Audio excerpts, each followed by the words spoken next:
Broadcasting live from an undisclosed location. This is the TCMMA podcast with your host, Chris Cross. Whoa!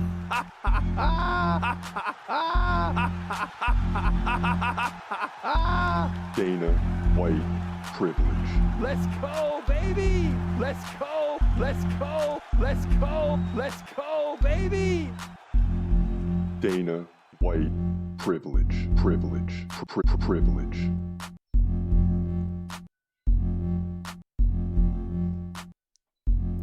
What up? What up? This your boy Chris Cross checking in. This is a TCMMA podcast. And you're seeing a happy guy this morning. Well, really this afternoon now. Sun is up, clear skies. I love it. But I'm happy because the main event went our way last night, which was the main thing. We've had some nights this year where we're like 10-3, right, on the night, and we lose the main event, and it hurts.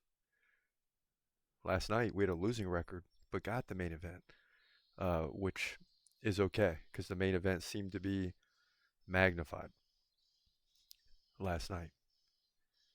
And it was a big one, right? Derek Lewis, Rodrigo Nascimento, huge card.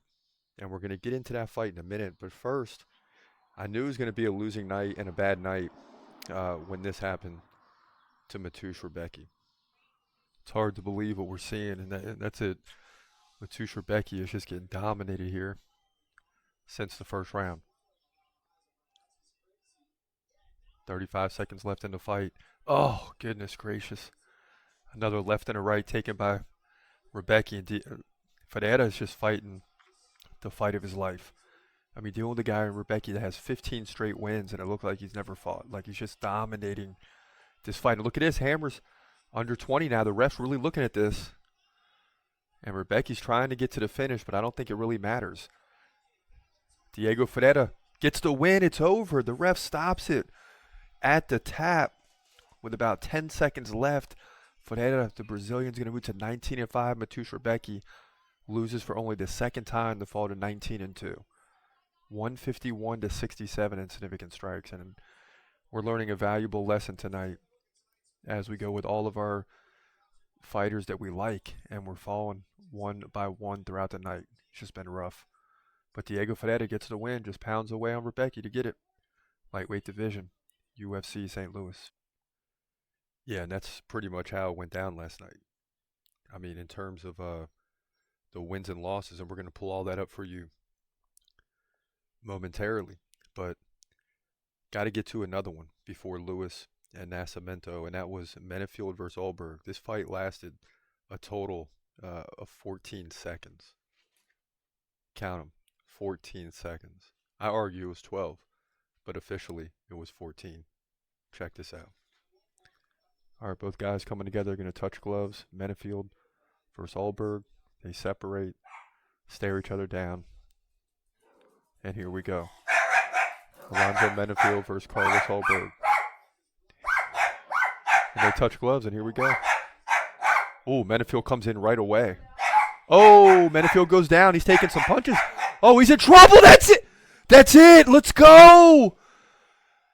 Carlos Alberg finishes him in like 12 seconds. Holy cow. And Menifield just kind of let it fly. 14 seconds. And what I thought was going to happen is this was going to go on for a minute, and I was going to tell you how many decisions tonight. It's been a long marathon of a night. And before I could even get into all that, 14 seconds in, Carlos Alberg finishes Alonzo Menifield. And he's jumping on top of the octagon. He's getting hugs. And the crowd is going crazy because they've been just waiting for this all night. Like the big finish. And that's what happens. Carlos Alberg gets the win, man. Big win. And we're just getting started, I guess. We're just getting started. Carlos Alberg's going to move to 11-1. We're finally back in the win column. Menifield falls to 15-4. And it's a wrap here. Light heavyweight division. UFC St. Louis. Yeah, and that's a big one for Carlos Alberg. Right? Fight 3. Joaquin Buckley gets a big win in fight 2, so the crowd is pumped. The American crowd is pumped up after Joaquin Buckley's decision win, and it was, a good fight. It wasn't like one of those boring fights that go to a decision. This was a great fight that went to a decision. So now you get Derek Lewis comes out, right? And if you don't know the backstory, we needed this fight really bad, right? Because we've been struggling on the year. At one point, we're 4-7. Battle back now to 7-8, and we get this and we're 8-8. Losing night in terms of overall predictions, which we'll get into that in a moment, but this one was certainly big last night in the main event. Ooh. Both fighters come forward. Derek Lewis squinted a little bit before landing a big right. Now he comes in with a big right. Yep, Nascimento's in trouble. Finish him, Derek. Finish him, Derek. Yes, yes. Come on, keep punching. Don't let him tie you up. Yep, yep, and that's it. Let's go! Let's go! Woo! Let's go. We needed that, baby. Back to 8-8. Let's go. Derek Lewis takes off the pants.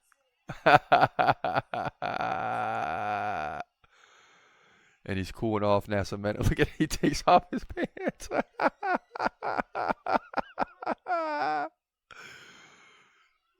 And everybody loves it. The crowd loved that. And Derek Lewis was tired as ever, but he landed the big right. And it's almost like he was surprised, like Nascimento's on the ground. He's like, I just got to go for it. It's hammer, hammer, hammer, hammer.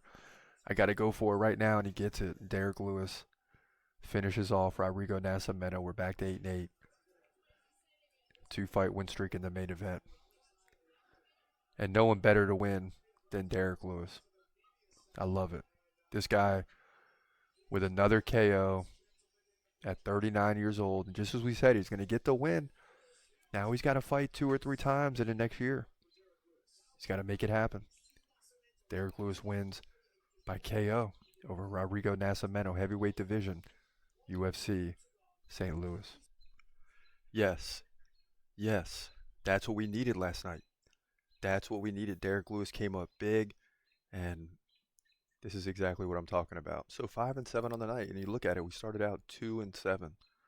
It could have been one of the worst nights on record, but we win the last 3 to at least salvage a 5-7 night. But the bigger one is the main event. I mean, if we're gonna have a losing night and get the main event, we'll take that right now. We're back to 8-8, just in time for one more big fight in May. If we can get out of May 9-8 and go into June with all these big fights, that'd be great. And we fell to 116 and 82 overall. So we're still 34 on the plus side, but we should be more like 50. So it's been a rough year, to say the least. And we're just going to continue to grind it out. That's the bottom line. We're going to continue to grind it out. Speaking of grind it out, we got a big week ahead in terms of the predictions. Big main card. So we're going to touch on the entire card, but big main card here at UFC Vegas 92 as we begin to switch gears. And the first fight up is going to be Luana Pinheiro versus Angela Hill. And Angela Hill is getting older. She's 39 now, but still a really good fighter. So let's get into that right now.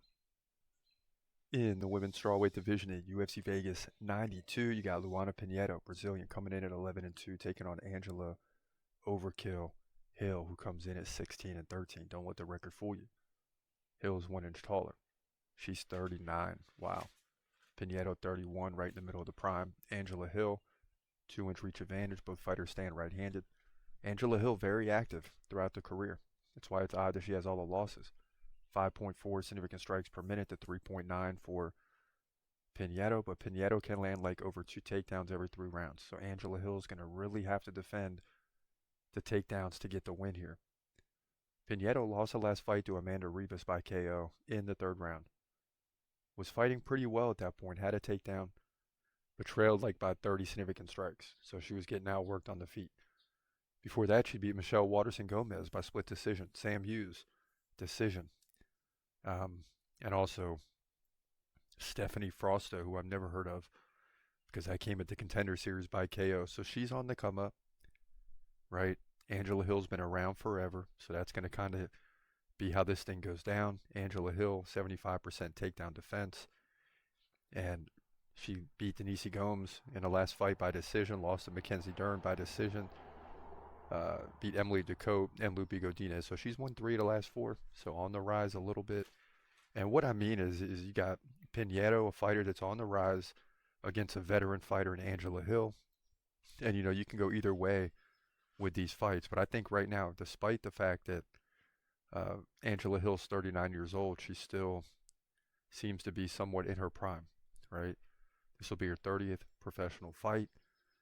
She still seems to be getting better. That's why she's won 3 of the last 4. And before that, had a couple split decision losses that you could argue she won. So it very easily could be on a 5, it could be 5-1, 6-1 in her last several fights. But, you know, she had some close losses. I look for her to win this fight. I think she's better.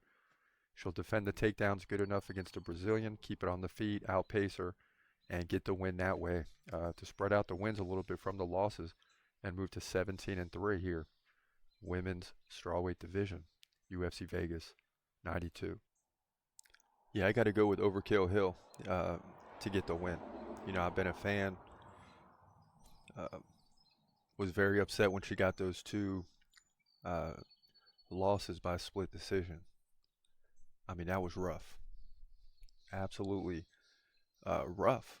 If you take those away, she's like 19-11, and she's rolling.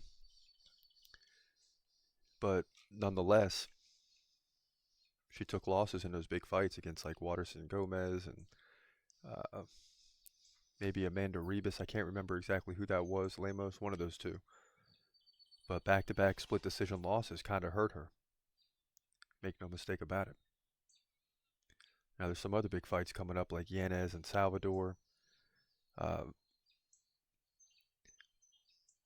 Chaos Williams versus Carlston Harris. Chaos. Yeah, Chaos. Gotta love it. Got to love it. And because I can't see, I got a peek.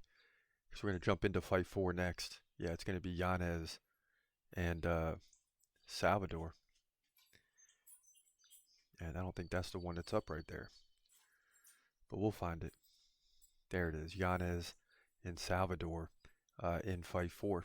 Let's get to that right now. In the bantamweight division at UFC Vegas 92, you got your boy Adrian Yanez coming in at 16-4. Taking on Vinicius Salvador, comes in at 14-6. American versus Brazilian, both guys 5'7", Yanez 30, Salvador 27. So both right in the prime window, really. Both 70-inch reach. Yanez stands right-handed. Salvador stands southpaw. Both guys very active. Salvador 5.4 significant strikes per minute. Yanez 6.2. Neither guy really looking to land takedowns, so this is going to be a stand-up striker delight, if you will. Yanez 100% takedown defense, even more of a reason to keep it standing.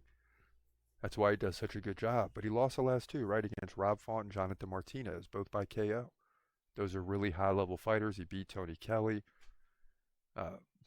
Davey Grant, Randy Costa, and a couple fighters along the way. So he's on a nice win streak and ran into the wall in the last 2. Salvador, 86% takedown defense, same for him. Ran into the wall against CJ Vergara and Victor Altamirano, both fights he lost by decision. Before that, he beat Shannon Ross by KO at the Contender Series to get here. So the thing with this one is, yeah, Yanez ran into a wall, but that's against Rob Font and company, right? He should be favored in this. He is 4-1. Yeah, I mean, and that's how I see it too. This should be an easy victory for Yanez because of the experience. I like him to win this fight to move to 17-4, likely by decision on significant strikes. He's going to outstrike Vinicius Salvador. Possible KO, we'll see, here in the bantamweight division at UFC Vegas 92. Yeah, and Yanez is a bad dude, so I have no problem with that pick. No problem with it whatsoever. So Yanez and Hill in the main card, so far. And then next up, you got Themba Gorimbo taking on none other than Ramiz Brahimaj. This is a welterweight fight. It's going to be a big one. It's going to be a big one. Gorimbo, remember, got the house from The Rock. I think I'll touch on that here in the prediction, but that's really helped him out going forward. So he's going to be better every time out. But let's get into that right now. In the welterweight division at UFC Vegas 92, you got Themba Gorimbo. I know you heard that name. He comes in at 12-4, taking on Ramiz Brahimaj, who comes in at 10-4. Now Gorimbo is going to be 3 inches taller at 6'1". He's 33. Ramiz 31, both right in the middle of the prime. Gorimbo 5-inch reach advantage, 77-72. That's considerable. Both guys stand right-handed. Both guys not very active, hovering right around 2.5 significant strikes per minute. Very slow-paced fighters because they can take the fight to the ground. Gorimbo more than a takedown per round. Brahimaj just shy of that, 2 takedowns every 3 rounds. Now the answer, aka Themba Gorimbo, has won back-to-back fights, beating Pete Rodriguez by KO and Takashi Sato by decision. And what he did to Sato is he just slowed him down, right, with the 3 takedowns. And that's kind of his game. Ramiz, on the other hand, 58% takedown defense. That's not very good. Not going to help here. Coming off the win against Michael Gilmore by submission. He did lose to Court McGee by decision. And this one's pretty simple for me. I mean, Themba Gorimbo is on the rise. This is a fight he's got to win. You know the story. The Rock bought him a house, right? And you say, well, how does that affect his UFC career? Well, he doesn't have to worry about money anymore in terms of trying to feed his family, take care of his family, things like that. He can really just focus on fighting. And that makes a world of difference. And I think every time we see him, he's just going to be even more focused. And the ability to win is just going to skyrocket. He's a 2-1 favorite. I say he's a 4-1 favorite. I think he wins this fight easily on the ground, in control, to move to 13-4, welterweight division, UFC Vegas 92. Yeah, and I feel like that's a safe pick, right? I feel like Themba Gorimbo is a safe pick because the outlook is good. It's great, really. He's going to be better every time we see him. So whatever you remember from the last fight, which he looked good, he's going to be even better in this fight. Yeah, the competition goes up. So it may not necessarily seem like that. That's what'll be interesting. But he's going to continue to get better every time out, and I expect him to go in there and dominate this fight. Now, next up, you got Khaos Williams versus Carlston Harris. Another week of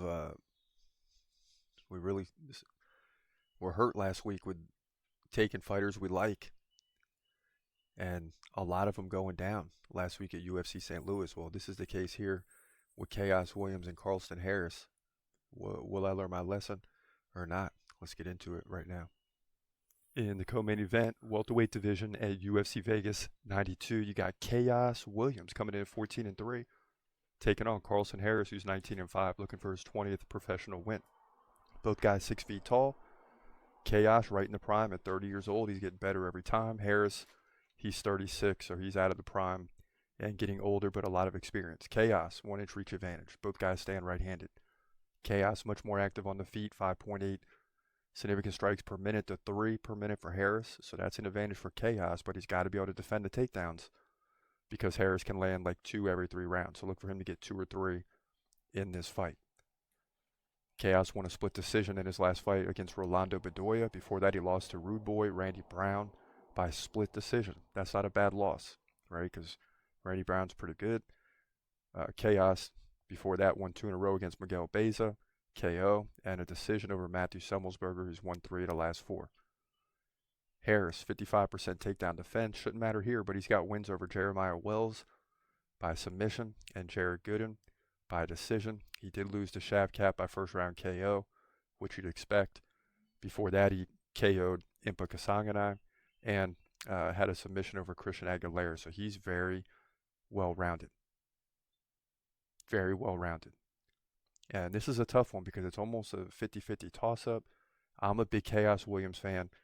I think he's getting better every time. So regardless of what you saw in the last fight, he's going to be better in this fight. That's how it's going to go for the next 6 to 8 fights over the next 3 to 4 years before he slows down. So I look for him to be better. I'm banking on that. I like him to get the win here by decision, maybe KO. He's got to defend the takedowns, though. Look out for that. To move to 15-3, welterweight division. Co-main event, UFC Vegas 92. Nope, I didn't learn my lesson, obviously. I'm going with Chaos Williams because I like him, and I believe in him, and I know Carlson Harris is a really good fighter.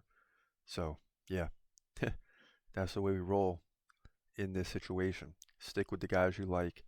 They hurt us last week, but hopefully not this week. That's how you got to look at it. Now, in the biggest fight of the year for us is going to be Edson Barboza, who I really like, taking on an undefeated Lerone Murphy. And we need to get this one right to move to 9-8, and it's a very tough pick. But luckily, when we made the pick, we didn't know what was going to happen with Derek Lewis. So not as much pressure. Be much more fun to watch and not have to pick now and second guess myself. Here it is. In the featherweight division, your main event at UFC Vegas 92. It's going to be a banger. You got Edson Barboza, Brazilian, coming in at 24-11, taking on undefeated Lerone Murphy, who comes in at 13-0. Barboza, 2 inches taller at 5'11". He's 38 though. He's getting up there. Murphy's still in the prime at 32.